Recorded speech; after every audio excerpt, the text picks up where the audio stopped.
I know I promised you the last video would be short, and it wasn't that short, but this one actually will be short, or at least shorter. So what I want to talk about here is the functions in R. And a function in an R is just, or a lot like a function in mathematics. And you probably remember talking in algebra class about f of x and g of x and all those fun things. Well, now we finally have a practical application for that. So let's imagine that we're back in math class, and we want to define a function on x that finds the square of x. So we might say f of x, this is how we would do it in math class, equals, and we want to square x. We're finding the square of x, so we'd say f of x equals x squared. And if you remember how this works in math, f is the name of the function, x is the input of the function, and then after the equal sign is whatever we want to do to that input. So this is a function that gives us the output of this function. The input of this function is x. The output of this function is going to be the square of x. And similarly, if we wanted to find the square root and make a function that gives us the square root, we might call that g of x equals, and then we would do the square root operation on x. So those are two functions defined mathematically. Let's define them in R. So our first function was the square function. We're not going to call it f because that's not very descriptive. We're going to go ahead and call it square. So this is how we define a function in R. And we're not going to come back to this for a while, so don't worry too much about it. So we're going to say square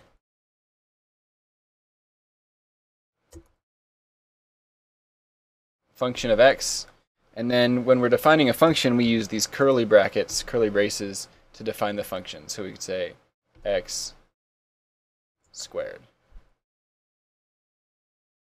So now we have, you'll notice over here it says functions, and we have square of x. And we can try this out.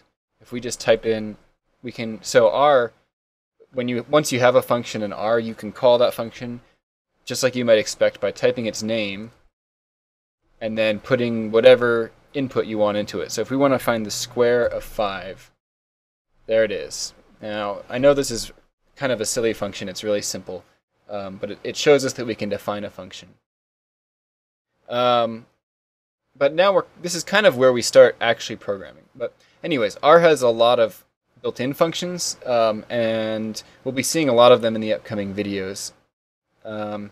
So one of those built-in functions is square root, and that's that function name is sqrt. Oops. So this is a built-in function, even though it's not showing up over here. It's built into R, so I can always use it. So I might say the square root of 100, and it gives me 10.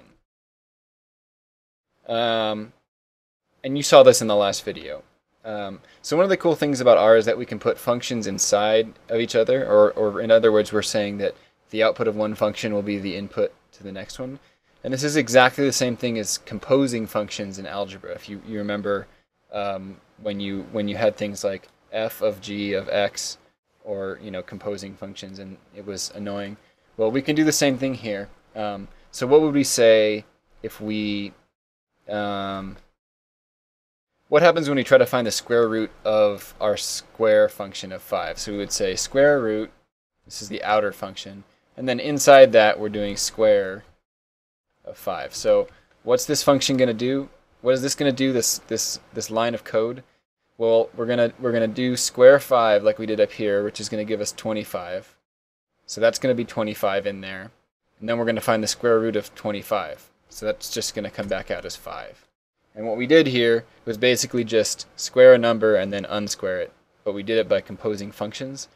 And that's how we use functions in R. Now, in the future, we're going to have functions that take more than one input, and they give us more than just a number as an output. But I really just want you to understand in this video what a function is, and we'll be seeing a lot more of them soon.